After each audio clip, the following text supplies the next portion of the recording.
చాలా విచిత్రమైంది మిత్రమా. మేము ఈ సవాళ్లను ఎదుర్కొనేది ఎలా బతకాలో చెప్పడానికి మాత్రమే కాదు,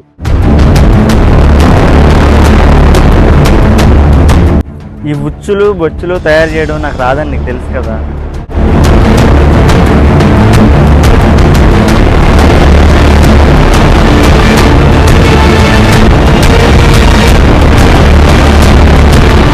ట్రెక్కింగ్ చేద్దామనే కొత్త ఆలోచన నీకు ఎందుకు వచ్చింది మిత్రమా?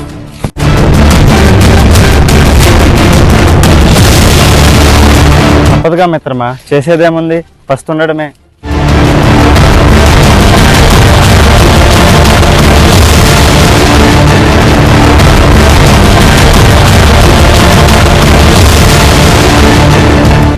మిత్రమా, ఈ ప్రాంతంలో పక్షుల శబ్దాలు ఎక్కువగా వినిపిస్తున్నాయి.